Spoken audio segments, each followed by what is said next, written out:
Queridos, essa conhecida como a parábola das 10 virgens, né? Parábola também, sempre dizemos isso, é uma história, não é um fato que aconteceu, mas é uma ilustração que Jesus usou, né, na sua pregação, no seu ensino, para que as pessoas entendessem melhor o que é o reino de Deus. E essa é considerada também uma parábola escatológica, ou seja, fala das coisas do fim e da prestação de contas que todos terão que dar um dia da sua vida. Então, é importante saber que aqueles que vivem, né, que nós que temos o privilégio de viver nessa terra, que Deus nos deu esse privilégio, todos, sem exceção, um dia terão que parar diante do Senhor e prestar conta da sua vida. A vinda de Cristo, também conhecida na Bíblia como na área teológica, que é a parousia, ou seja, é a segunda vinda de Cristo, é a volta do Senhor. Quando se fala da volta do Senhor, se fala de parousia, né? Uma palavra parecida mais ou menos, que quer dizer que o Senhor vai voltar.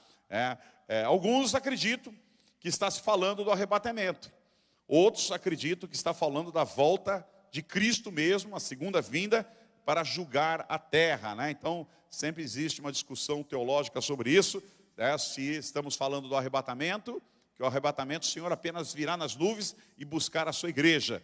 E a segunda vinda não, o Senhor virá mesmo para julgar todos aqueles e tomar conta de todos aqueles que estão nessa terra. O noivo é Cristo, na parábola. As virgens representam os convidados, os que esperam Cristo, né? Então, quando fala do noivo, está se falando de Cristo.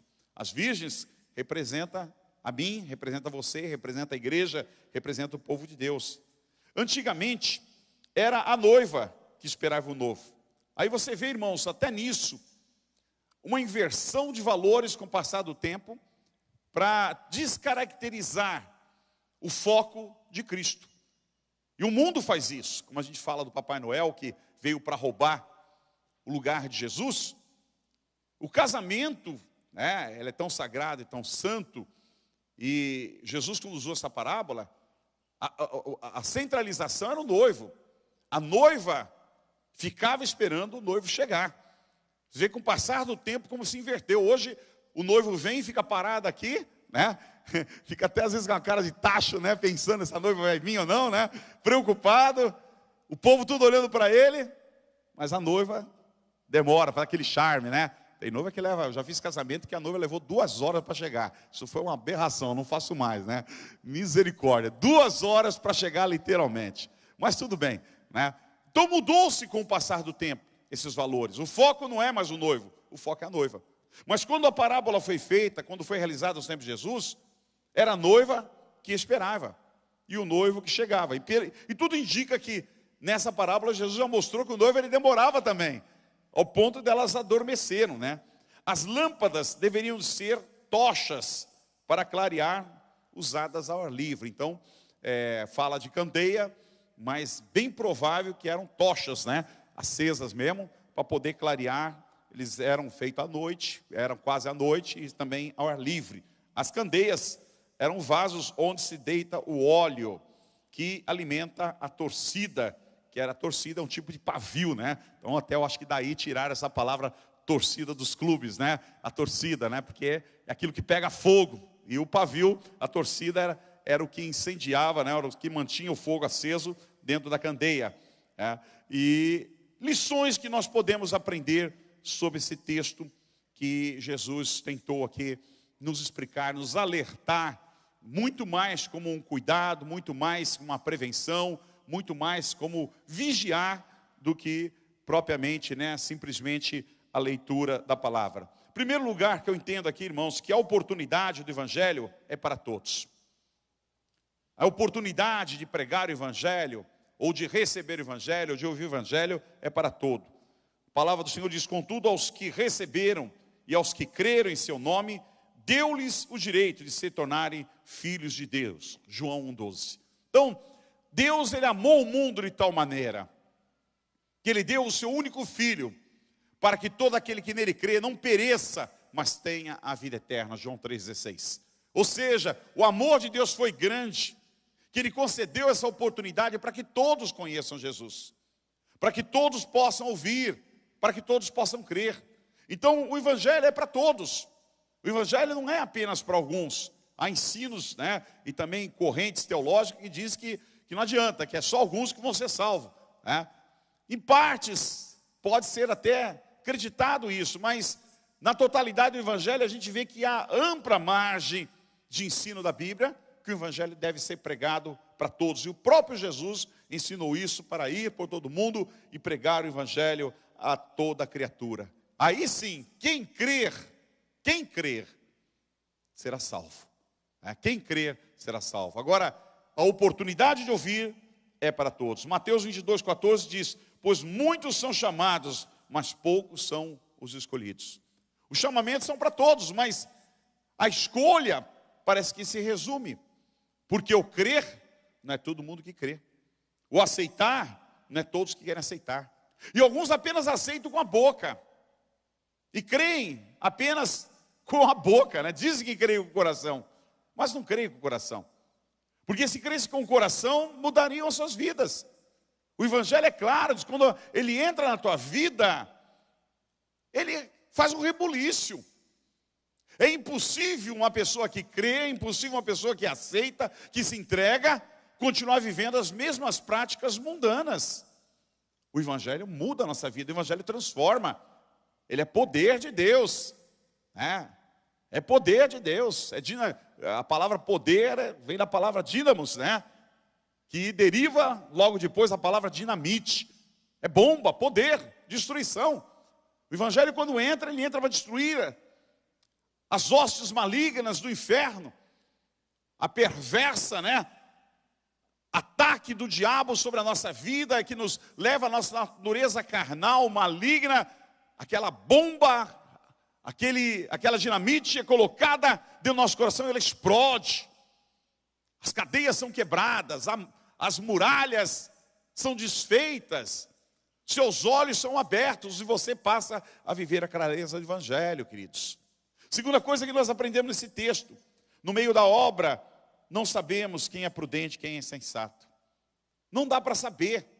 No que você trabalha no dia a dia, você não sabe quem é o prudente e quem é o insensato. Todos estão juntos. É como o joio e o trigo. Não dá para saber. O próprio Jesus diz, não dá para tirar o que é joio e trigo. Eles ficam juntos. Tão parecidos. É preciso esperar a ceifa. É preciso esperar o tempo. O tempo vai manifestar quem é joio e quem é trigo. O tempo vai manifestar quem é insensato e quem é prudente. São muito parecidos. O trigo, enquanto são pequenos, né, ou quando está em fase de nascimento, todos são iguais, são verdes. Mas com o passar do tempo, o joio continua verde. E o trigo, ele fica bem amarelo, né, quase cor de ouro. Aí você vê, aquele é trigo, aquele é joio. Aí dá para tirar, aí dá para fazer a limpeza. E muitas vezes no evangelho é dessa maneira. Todos estão juntos, não sabem, né, exatamente o que é um, o que é outro. O joio para nada serve, a não ser para ser queimado. Só para ser queimado, não tem validade nenhuma. O trigo não, meu irmão. O trigo tu come ele todo dia. Quem comeu um pãozinho hoje de manhã? Só algumas mãos levantaram, né? O trigo, você comeu trigo hoje. Comeu um bolo, comeu um macarrão. Quem comeu uma pizza ontem à noite? Tem alguém que comeu pizza ontem à noite? Aí, mais mãos, né? Você comeu trigo ontem à noite. O trigo está presente no nosso alimento. Nós precisamos do trigo. É carboidrato. É o que dá energia, o que dá explosão para você andar, para você se movimentar. Tem essas doutrinas loucas aí, essas dietas loucas de tirar o carboidrato, meu irmão. Cuidado com isso, né? Você precisa de um pouquinho, não precisa de muito, que nem eu, né? Mas você precisa de um pouquinho de carboidrato para se movimentar, para andar, senão você fica fraco. Se lembra o que Deus fez com Elias, quando ele estava fraco pedindo a morte?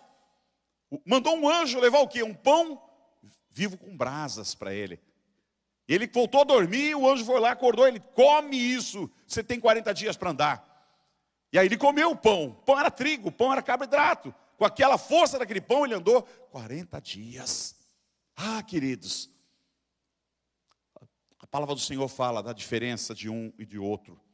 Assim brilhe a luz de vocês diante dos homens, para que vejam as suas boas obras e glorifiquem o Pai de vocês que está no céu.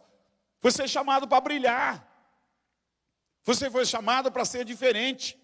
O insensato, ele não é diferente. O insensato, ele continua na sua caminhada de loucura. Por isso que a gente rotula todo mundo, né? Um mau testemunho para o evangelho.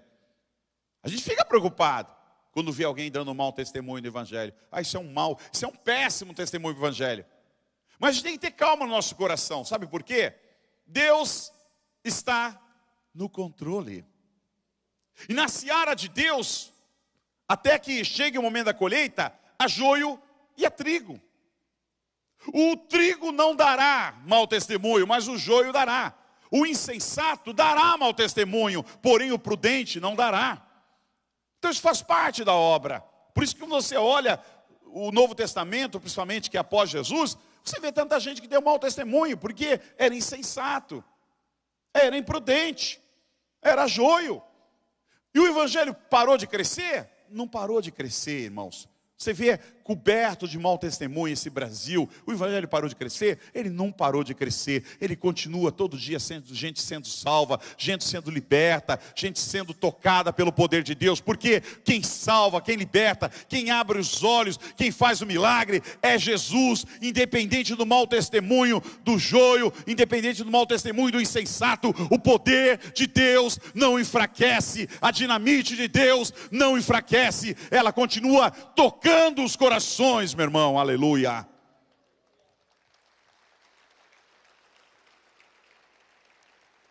Terceiro detalhe que você vê nesse texto: o noivo demorou e adormeceram. Então o noivo também demorava com uma noiva, né? Adormeceram, dormiram, não vigiaram. Quantos estão dormindo na obra de Deus?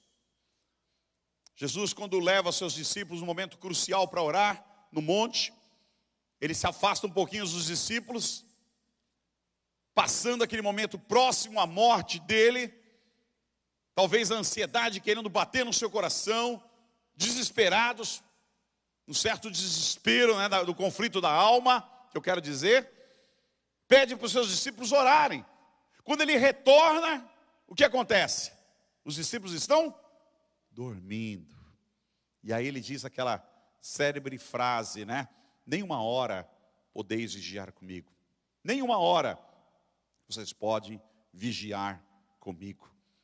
Queridos, o sono muitas vezes vem e muita gente, mesmo dentro da igreja, está dormindo. Dormindo espiritualmente, num sono, distraídos, não estão vendo o que está acontecendo. Tem duas formas de sono. Uma é você tosquenejar, é aquela pescada que você dá, às vezes dá até no culto, né? Dependendo da pregação, não estiver boa, você dá aquela piscada, né? Conta uma história que um pastor, ele pregava e todo mundo dormia no culto dele. E aí ele via as pessoas dormindo, ele ficou inconformado. O que será que as pessoas dormem, né? Aí um dia, ele pôs lá, gravou a mensagem dele, pôs na televisão e ele foi assistir. Conclusão, ele dormiu também, escutando a mensagem dele. Mas tem o sono contínuo. Tem aquele que você tosqueneja, que você pesca, né? Vai e volta, aquela pescada violenta. Mas tem aquele que é sono contínuo. Alguns estão espiritualmente apenas tosquenejando, né? Opa, peraí, preciso voltar para a obra. Não posso dormir. E tem aqueles que estão continuamente dormindo. São aqueles que não acordam. Que o noivo está às portas, que o noivo está chamando, que o noivo está tentando te despertar, mas você continua dormindo. A palavra do Senhor diz, portanto, não durmamos como os demais, mas estejamos atentos e sejamos sóbrios.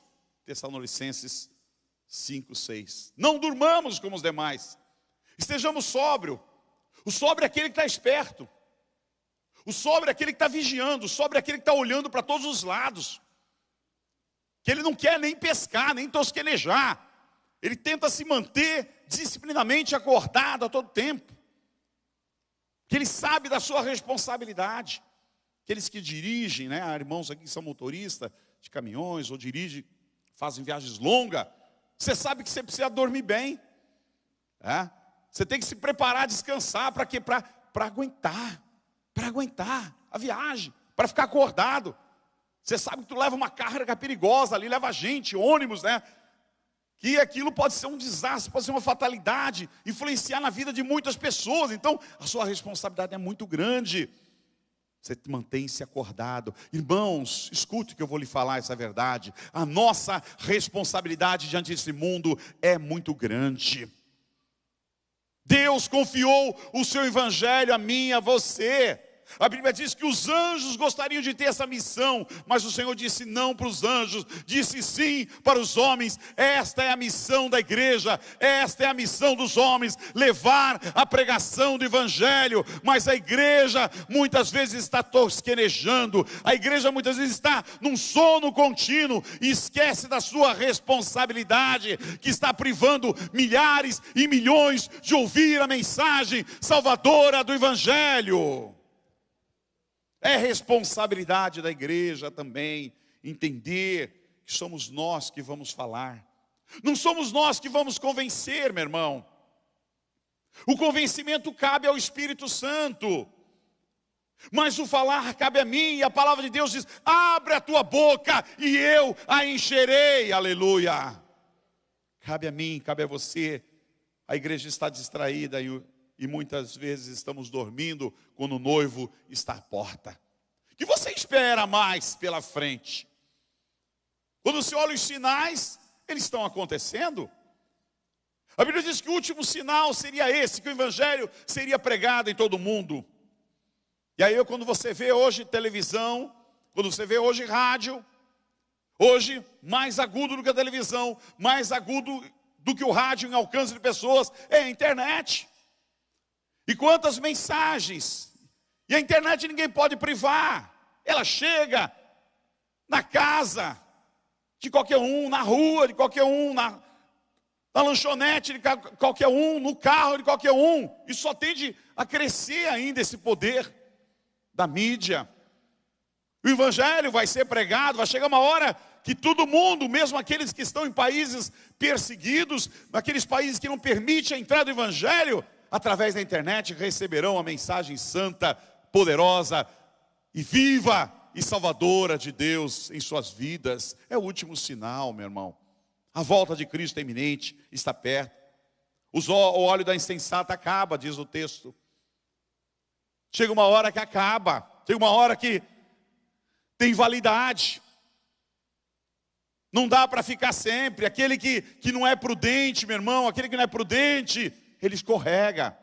Chega uma hora que ele leva um tombo. Diz o texto que as insensatas disseram às prudentes: dê-nos um pouco do seu óleo, pois as nossas candeias estão se apagando. Portanto, vigiem, porque vocês não sabem o dia nem a hora, disse Jesus. Que seria este óleo, meu irmão? A hora, o momento que Cristo volta, ninguém sabe. Será num abrir e fechar de olhos. Não é verdade? Alguns dizem, brincando, uma piadinha, diz que no Japão vai ser mais rápido a volta de Cristo, né? Que o olhinho japonês pequenininho, eles só abrir e fechar, é bem pequenininho, então a volta de Cristo é mais perto. Mas de qualquer maneira, um abrir e pescar de olhos é muito rápido. Não dá tempo para ninguém acertar nada. Aquela ideia do brasileiro dizer: não, na última hora eu dou um jeitinho. Meu irmão, isso vai ser do diabo, não vai dar tempo. Vai ser um abrir e fechar de olhos a volta de Cristo para o julgamento. O que seria este óleo? Talvez a alegria de ser salvo. Salmo 51, quando Davi perde a alegria de ser salvo, ele ora dizendo a Deus: torna a dar a alegria da tua salvação. Quando você perde a alegria de ser um salvo, meu irmão, parece que você perde a motivação. Perdeu alguma coisa, não tem o brilho, não tem alegria. O óleo está acabando, a paixão pela obra está acabando. O que faz acabar esse óleo? A gente precisa vigiar a todo momento, irmãos. Orar, nós até oramos, e eu creio que você ora, e deve orar mesmo. Mas vigiar, a gente não vigia não, a gente está sempre pecando.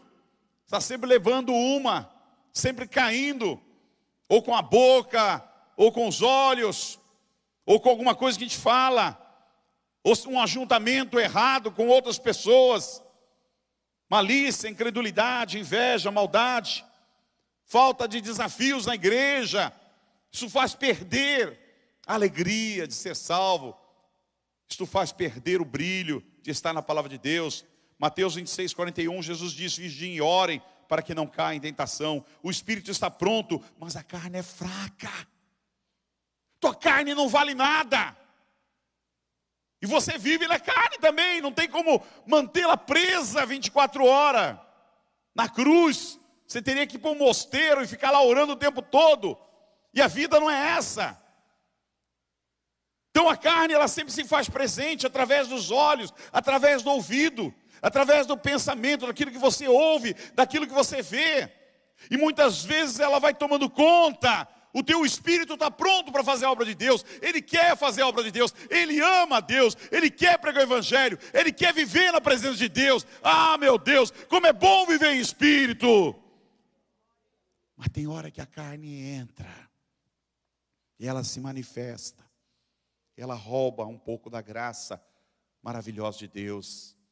Ela traz tristeza porque ela rouba um pouco da alegria de estar em Cristo. E Jesus diz: vigie. Vigie, meu irmão. Escreve na tua geladeira: vigie. Escreve no teu carro lá, bem na frente: vigie. Põe na tua carteira bem grande: vigie. Cada passo que você der durante o dia, saia com essa palavra no teu coração: vigie. Vigie, porque as grandes quedas, as grandes aprontações, o roubo da alegria, o tirar a paz, vem por falta de vigiar. Tem muita gente machucada, muita gente ferida, porque não tem vigiado, irmãos.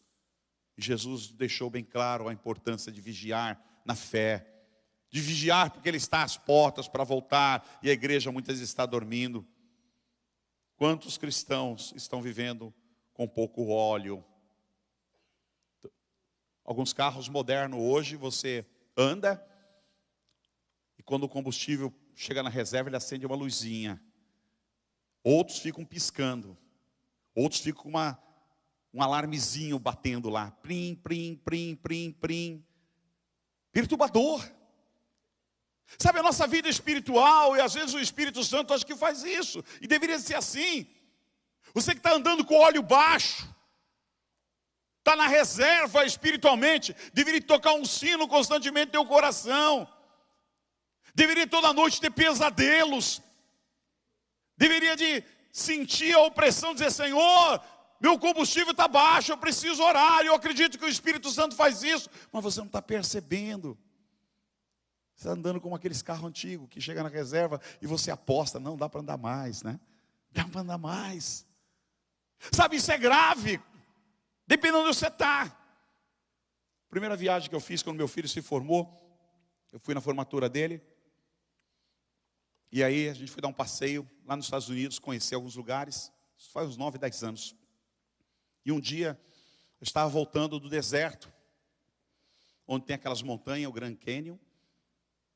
E eu estava cansado, eu e a minha esposa, nós dormimos, deixei ele dirigir o carro. E aí nós pegamos um sono, e eu acordei com um barulhinho fazendo assim, prim, prim, prim, prim, prim, prim. Aquilo foi entrando no meu sono, eu estava sonhando, tão cansado que eu estava. Que negócio é esse? E acordei, abri o olho e falei: ei, que barulho é esse aí? Falei: pai, esqueci de pôr gasolina, a gasolina está acabando. Eu falei: então para no posto aí, põe. Aí veio a notícia triste: não dá, pai, nós estamos no deserto, não tem posto aqui. Meu irmão, eu fiquei apavorado, o sono foi embora. Olhei tudo escuro, fiquei me lembrando, dormir no deserto, né? Com aquele desafio americano que chega um louco, né? Chega aqueles caminhão à noite. Falei: Jesus! Aí comecei a brigar com ele. Como é que você fez isso? Você é irresponsável, você não vê. Sabe por quê? Não vigiou. E quando não vigia, traz um mal-estar para todo mundo. Isso é um exemplo, uma coisa boba. Deus, pela misericórdia, pela graça dele, apareceu um posto que não estava no GPS ali, e a gente na reta final conseguiu encostar e abastecer ali. Mas sabe, às vezes não tem esse posto salvador, e você está vivendo a tua vida assim, está na reserva, está o barulhinho, prim, prim, prim, prim, mas você não vigiou e agora você não consegue abastecer. Isso traz prejuízo, isso traz dor, traz sofrimento. Ah, meu irmão, a nossa vida espiritual também é assim. Pastor Spurgeon dizia: evite o evangelho de açúcar.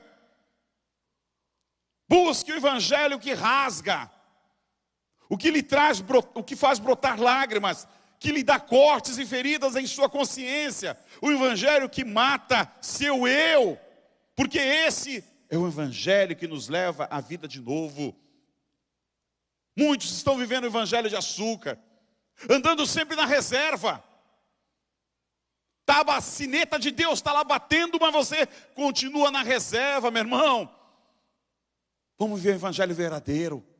Vamos ver o evangelho que rasga, o evangelho que fere, o evangelho que machuca o nosso coração, o evangelho que faz resgatar o amor e a paixão pelo Senhor, o evangelho de responsabilidade, o evangelho que você mata o seu eu, que você crucifica o seu eu para viver a vida em Cristo Jesus. Aleluia!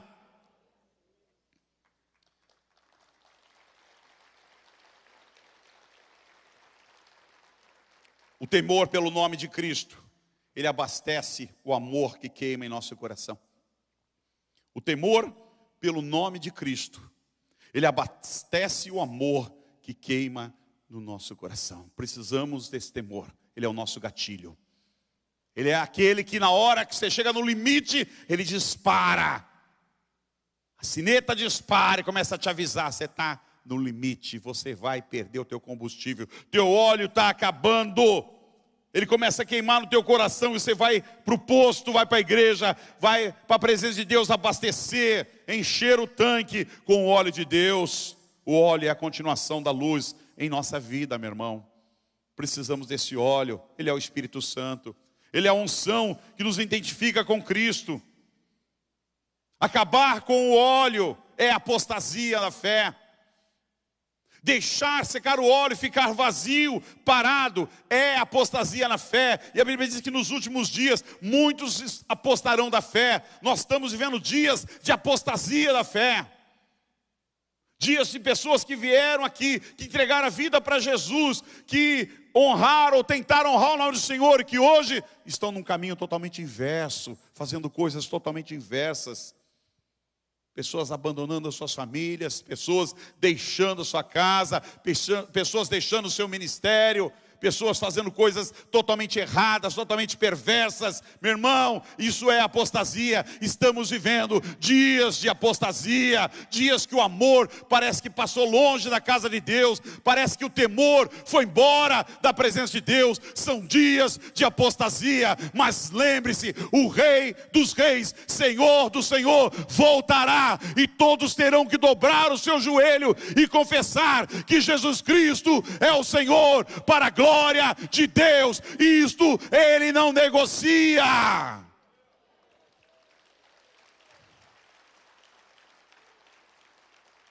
Primeira Timóteo 4:1 diz, o Espírito diz claramente que nos últimos tempos alguns abandonarão a fé. Em algumas traduções vai aparecer apostatarão da fé e seguirão espíritos enganadores e a doutrinas de demônios. Estamos vivendo esses últimos dias que as pessoas estão apostatando da fé e seguindo doutrinas de demônio, dizendo, não, Jesus me ama, eu tenho que correr atrás da minha felicidade. Não, eu estou com Cristo, eu não estou indo na igreja, mas Jesus está comigo. Ah, Jesus tem misericórdia do meu adultério, Jesus tem misericórdia da minha fornicação, Jesus tem misericórdia das minhas mentiras. Eu estou vivendo o ano da graça, então eu posso fazer todas essas coisas, porque o perdão está sobre mim. Isso é se apostatar da fé, isso é engano do inferno na vida de muitos que vão marchar para o inferno, que estão se colocando na condição de nécios, de imprudentes, e que não entrarão no reino de Deus, aquele que tais coisas as praticam. Cada pessoa precisa do seu próprio óleo, irmão. Sem óleo não dá para entrar. O evangelho não se negocia. A gente se negocia aqui na terra. Negocia casa, negocia carro, negocia salário, negocia dívidas. A gente conversa, a gente perdoa e assim por diante. Aqui na terra a gente faz as coisas. Mas o evangelho, ele não negocia. Ele é imutável. Ele é imutável, ele vem dos céus. O óleo de Deus não pode ser misturado com o mundo. Não dá certo. O óleo não se mistura jamais com água. Não tem como. O evangelho não se mistura com o mundo. Aquelas mulheres, aquelas virgens sensatas, prudentes, que simboliza os salvos e a igreja do Senhor, que é prudente, disse: vão comprar óleo para vocês. Portanto, vigiem, porque vocês não sabem nem o dia e nem a hora. Vão comprar óleo para vocês. Não vamos dar o nosso, porque elas pediram. Quando eu li essa passagem, eu achava assim, que elas assim, poxa, o pessoal foi meio egoísta, né? Quando você olha, você lê com os olhos da carne, você diz assim, puxa, eles foram meio egoísta. Porque custava dar um pouquinho do óleo. Sabe o que custava? A salvação delas. Sabe o que custava? A comunhão delas. Sabe o que custava? Elas não estariam com Cristo, com o noivo, se elas dessem um pouco do óleo. Isso não se negocia, meu irmão. Isso não é maldade, de maneira nenhuma. Cada um tem que ser responsável pelos seus atos. Cada um tem que ser responsável diante de Deus pelo aquilo que recebeu. Se elas levaram pouco óleo, porque elas não estavam preocupadas em permanecer muito tempo com o noivo. Elas não estavam preocupadas em ter comunhão muito tempo com o noivo. Elas foram com o horário contado e diziam, olha, eu vou para a igreja 8h30. Se o pastor não parar de falar 10 horas, eu vou embora. Sabe, elas foram, assim, nosso tempo lá com o noivo vai ser tanto, 2 horas. Se ele não vier, não estamos nem aí. É o tempo que dá. Elas não tiveram preocupação de dizer, não, eu estou indo para servir, eu estou indo para ficar em comunhão com o noivo, eu vou abastecido, eu vou preparado. Se prepare para a eternidade, se prepare para a volta de Cristo, se prepare para ter comunhão com Cristo até o final da sua vida. Porque muitos dizem, eu vou até o final e paro no meio do caminho, porque não abastece e porque não levam óleo. A jornada é longa e o caminho é estreito e apertado. Você precisa de reservas para continuar esta vida seguindo o evangelho, meu irmão. Enquanto você viver e quer seguir até o final, você precisa de reservas, de suprimentos para ir até o final seguindo a Jesus. Porque a caminhada é difícil muitas vezes, o caminho muitas vezes é perverso, mas Jesus está lá na frente com a sua mão estendida para nos salvar e nos libertar e nos abraçar quando chegarmos lá. E na caminhada nós não estamos sozinhos, mas precisamos fazer a nossa parte. É como ir a um piquenique e você não levar lanche. O que você vai fazer o dia todo lá sem lanche? Eu me lembro, há muito tempo atrás, a igreja fez um piquenique. A igreja era pequenininha, marcamos no feriado. Fomos para uma ilha aí no Guarujá. E aí tinha um jovem, gordinho, comilão. Ele levou um lanchinho desse tamanho. Falar a verdade, a gente atrasou 1 hora até todo mundo chegar, que crente é assim, atrasa, né? Brincadeira. Marca 7 horas, os caras chegam 8 horas, 8h30. Aí das 7 às 8h30 ele já tinha comido o lanchinho dele. Aí qual seria o futuro daquele jovem? Você já pode adivinhar, né, irmãos? Ele passou o piquenique todo comendo um lanchinho em cada esteira dos irmãos que ele ia, ele bicava um pouquinho ali. Sabe? Deu para negociar. Estamos na terra. Não somos egoístas. Mas não dá para negociar as coisas de Deus. Você tem que estar preparado para a eternidade. Você tem que estar pronto para a volta do Senhor, irmãos. Não tem como negociar algumas coisas. Os insensatos voltam ao mundo atrás, buscando alegria e paixões e aventuras e desejos mundanos. Eles acabam voltando para o mundo. Eles sentem falta. Porque talvez Cristo não tenha entrado verdadeiramente no seu coração. Eles não renunciaram verdadeiramente. Continuaram amando mais os desejos do mundo, mais do que a carne oferecia, do que amar aquilo que Deus tinha para as suas vidas. Não tenho dúvida disso. Só os que estão preparados entrarão com o noivo. A entrada depende de um preparo. As virgens que estavam preparadas entraram com ele para o banquete nupcial e a porta foi fechada. Mateus 25:10. Aqueles que estavam preparados quando o noivo chegou, eles estavam prontos. Não havia crise. Você que está preparado, meu irmão, não vai haver crise. E como a Bíblia diz, 2 estarão na cama, um será deixado e outro tirado. 2 estarão no campo trabalhando, um será tirado ou deixado. Aquele que foi tirado, ele está preparado, ele está pronto, ele está dormindo, ele dorme tranquilo, ele está em paz, porque ele sabe que a vida dele está no altar de Deus, que ele está caminhando debaixo da misericórdia de Deus, da graça de Deus, e a hora que o Senhor o chamar, ele está pronto, ele está pronto. Como é complicada a vida das pessoas, como as pessoas complicam a vida, irmãos. Fica olhando, puxa, que coisa. Essa moça que faleceu ontem, essa moça ficou na igreja há 20 anos. Sabe o que é isso? 20 anos, fez ministério aqui, cantou aqui, tudo. De uma hora para outra, disse, eu estou indo embora. Eu falei, que é isso, moça? Não, eu estou indo embora. Vai embora para onde? Eu não sei ainda. Eu falei, aqui você tem amor, aqui você tem cobertura. Não, estou indo. Foi sair, irmãos, toda a doença voltou. 5 dias antes de morrer, fui lá fazer o acerto com ela. Estava jogada. Os irmãos da igreja que socorreram, os irmãos da igreja que abraçaram, a igreja que abraçou, a igreja que socorreu. Tem gente que ainda fala que a igreja não cuida, a igreja não tem amor. Já não tínhamos nenhum compromisso mais, porque ela se desligou da gente. No entanto, estava abandonada.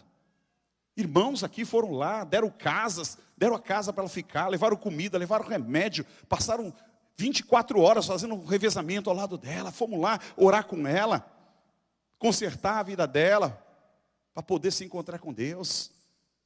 Sabe, é um detalhe da vida. Tem coisa que a gente não devia de falar, que eu me sinto muito confortável. Se pensa que eu estou confortável, não estou confortável nessas coisas. Mas eu tenho que falar, sabe por quê? Para avisar outros. Porque as pessoas, sabe o que elas fazem? Elas não acreditam na cobertura pastoral, nem a cobertura do ministério. Elas não acreditam. Elas fazem pouco caso. E a gente não pode renunciar a isso. Tem poder, tem cobertura, é a igreja orando, é os irmãos amando, isso faz toda a diferença. Não se sai do ministério, não se muda no ministério brincando. Por isso tem tanta gente doente assim, que não leva a sério a cobertura pastoral, não leva a sério a cobertura do ministério, brinca com isso. Isso não é brincadeira, irmãos. Tem coisa que não se negocia. A gente tem a bênção de Deus tão perto de nós, de repente joga a bênção fora, como Esaú. Tinha bênção, mas olhou do outro lado, trocou por um prato de lentilha a sua primogenitura. Não tinha ideia do que seria o futuro. O futuro também existe, ele também vem, ele também chega à nossa porta. Na nossa carne a gente olha só o presente, a gente esquece que tem um futuro lá. E que mais do que nunca, o futuro a gente depende de Deus e da obediência da sua palavra, aleluia. A volta de Cristo é certa, é iminente. Aqueles homens, aquelas noivas não estavam prontas para a volta de Cristo. O noivo não abrirá a porta depois de ter sido fechada. A porta foi fechada. O noivo chegou, fechou a porta. O pessoal chegou, as noivas insensatas chegaram e foram bater na porta. Disseram, Senhor, Senhor, abre-nos a porta. Você sabe o que ele respondeu? Olha a resposta dele. A verdade é que não as conheço. Olha, elas estavam ali. Há 1 hora atrás, há 2 horas atrás, elas estavam ali. Junto com as demais. Estavam cantando, porque tinha o óleo, tinha um pouco de óleo. Estavam louvando, estavam lendo a palavra. Estavam na comunhão. Mas se afastaram. Mas saíram da comunhão. Perderam a comunhão. Voltaram para o mundo. Ficaram lá. Conversando, negociando. Foram para o mundo. Aí eu vi a notícia, peraí. Opa, tem que voltar. Tem que voltar. Minha vida está mal. As coisas estão caindo na minha cabeça. Tem que voltar. Às vezes não dá tempo de voltar. Às vezes quando você volta já é tarde demais. E aí elas bateram na porta, porque a porta já estava fechada. Sabe, eu fico vendo, irmãos, com muita tristeza, essa caminhada. Eu estou nessa igreja pastoreando desde 82. Mas na verdade eu estou nessa igreja servindo ao Senhor quando eu entrei desde 1974. Muita gente não era nascida. E de 74 para cá, o que eu vi uma multidão que passou por aqui, que se afastou e se desviou. E eu vi uma multidão que até hoje tenta voltar e não consegue. Tem pessoas que estão há 20 anos tentando voltar. Tem pessoas que estão há 30 anos tentando voltar e não conseguem. Porque em algum momento elas olharam para trás e elas foram atrás do mundo e negaram o óleo que estava em seu coração. Esvaziaram essa botija.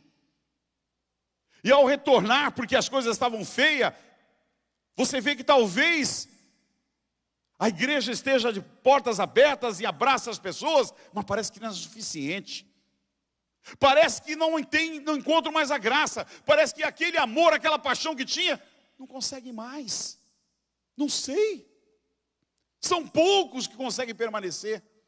São poucos que conseguem voltar. A grande maioria tenta, mas não consegue. E quando eu olho essa passagem que Jesus escreveu sobre as 10 virgens, talvez aqui exista um mistério, talvez aqui exista um segredo, talvez aqui exista uma verdade que a gente não consegue enxergar.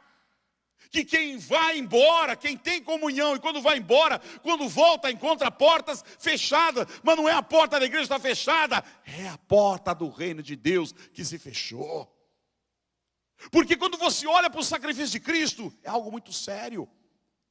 Deus enviou o seu Filho para nascer de mulher, para viver neste mundo, pura santidade, morrer nesta terra como um dos mais desprezíveis pecadores naquela cruz, por amor a mim e a você, que jamais teríamos condições de pagar qualquer coisa, porque a Bíblia diz que a salvação e o preço que foi pago não é ouro, não é prata, não é dinheiro desse mundo que pagaria essa salvação. É algo que vem de Deus, é graça, é muita graça, é muita bondade. Por isso que diz que quando nós chegarmos no céu, o Senhor enxugará dos nossos olhos a última lágrima, porque a gente vai ver, meu Deus, o que Deus fez pela gente, que santidade, que coisa maravilhosa. Como é que Deus fez isso? Enviando seu Filho para viver naquela terra nojenta, imunda, cheia de pecadores, e ainda morreu por mim, e eu não valorizei o que tinha que valorizar. E aí quando você larga tudo e vai embora,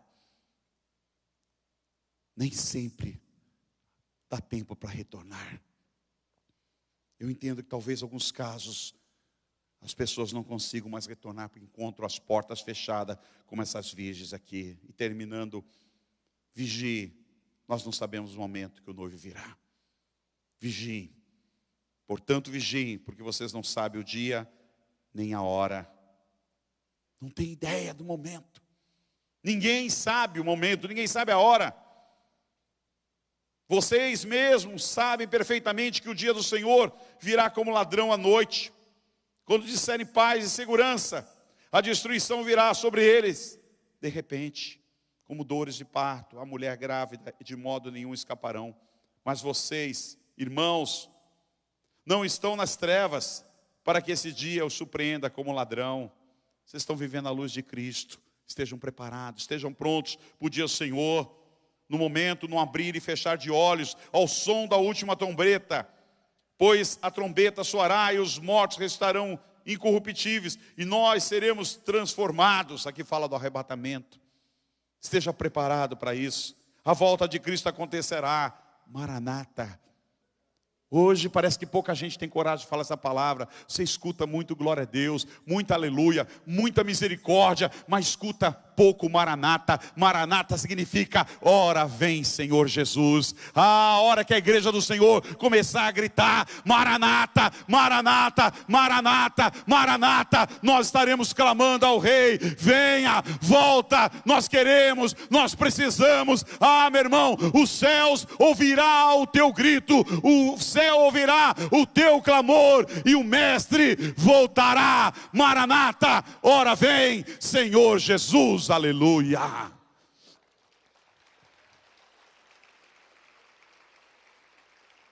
Fica de pé no seu lugar. Quero orar com você.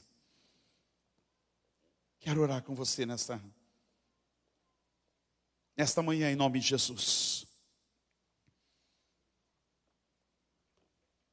É manhã de concerto. É manhã de conserto. É manhã de você, depois de ouvir essa palavra, dizer: Deus, eu quero conserto com o teu reino.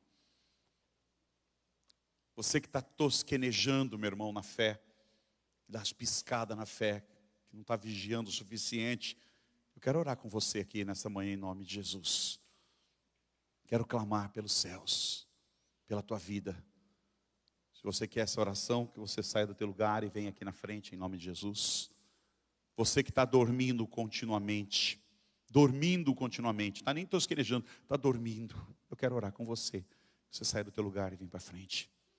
Você que está distraído, que não sabe o peso e a responsabilidade que é o Evangelho, que não está pregando o Evangelho, que não está falando do Evangelho para ninguém, está na roda dos escarnecedores, mas não abre a boca para falar de Jesus. As pessoas nem sabem que você é cristão lá. Está na hora de compromisso com Deus, está na hora de você aproveitar a oportunidade, porque o Evangelho é para todos, irmãos. É manhã de nós estarmos na presença de Deus, é manhã de nós orarmos pelo Senhor, orarmos pela nossa vida, para termos esse compromisso com Deus. Por isso, meu querido, se tem alguém aqui também que não entregou a sua vida para Jesus, se existe alguém aqui que ainda não entregou a sua vida para Jesus, olha, o Mestre voltará. O Mestre voltará, e para você entrar, você precisa ter aceitado o Mestre. Então, se você não aceitou, aceite nesta manhã, saia do seu lugar e venha aqui para frente também, aceitando Jesus como o Senhor Salvador da sua vida, para que Ele realize uma grande obra. Vamos ficar na presença de Deus, vamos buscar o Senhor, meu irmão. Glória a Deus, aleluia, aleluia, Deus. Se houver mais irmãos aqui que queiram vir para frente, pode vir.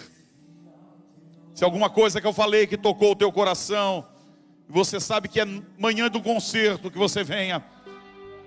Outros irmãos que estejam aqui para interceder junto com pastores, vamos orar pela vida dos nossos irmãos, aleluia.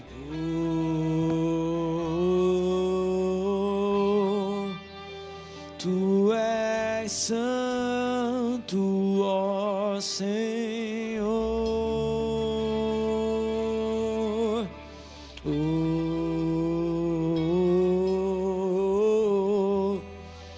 Tu és digno de louvor, e só em ti confiarei, eu nada temerei, em frente eu irei, pois eu sei que vivo estás, e um dia voltarás do céu pra nos buscar, pra sempre reinarás, aleluia.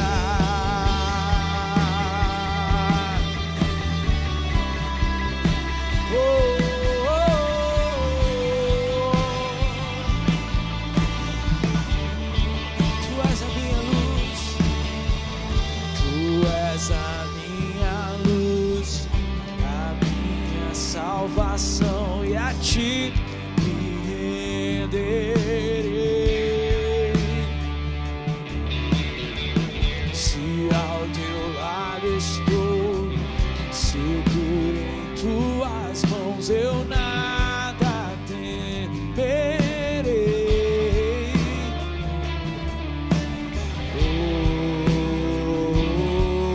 Oh, tu és santo, ó Senhor.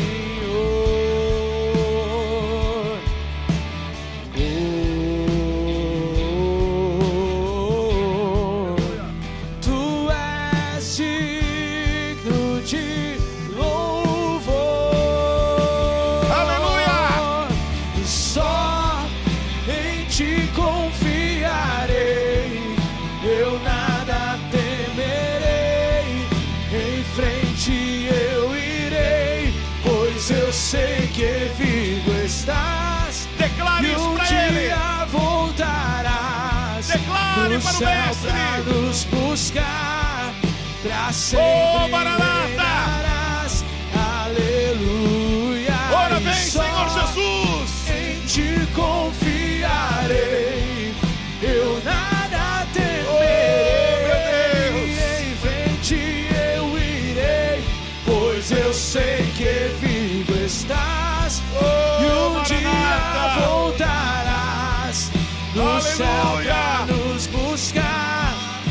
para sempre reinarás. Aleluia. Obrigado, Pai, pela tua bondade, pela tua palavra e pela tua misericórdia. Que ela esteja estendida aqui sobre nós. Sejamos banhados pela misericórdia de Deus, pela graça de Deus. Que o nosso óleo não se acabe, Deus. Ainda que estejamos, Deus, ainda que estejamos vivendo no limite, ainda que estejamos na reserva, ó Deus, pela tua misericórdia, nos dá tempo para abastecer e para retornar para a casa do Pai. Queremos estar em comunhão, queremos entrar, ó Deus, quando o Senhor chamar, no teu quarto, ó Deus, na tua sala, ó Deus, junto com o Senhor, para estar em comunhão com o Senhor. Nós abençoamos a vida da tua igreja, a vida do teu povo, que o teu fogo queime em nosso coração. Te damos graça, te damos louvor, te damos honra, em nome de Jesus. Amém e amém. Vem Aleluia. Jesus, vem Jesus. Dá um abraço no teu irmão, meu querido. Declare o amor, a graça de Deus. Senhor Jesus. Aleluia. Vem Jesus, Vem Jesus, vem Jesus, vem, o teu Espírito Santo. Maranata, Aleluia. ora vem Senhor Jesus. Aleluia. Jesus, Aleluia. vem Jesus. Aleluia. Maranata, ora vem Senhor Jesus. Amém. Deus abençoe a sua vida, meu irmão, ricamente. Que você esteja pronto. Aleluia. O dia que o mestre chegar, bater na tua porta e dizer: vem, você esteja pronto, suba com alegria para a glória do Senhor.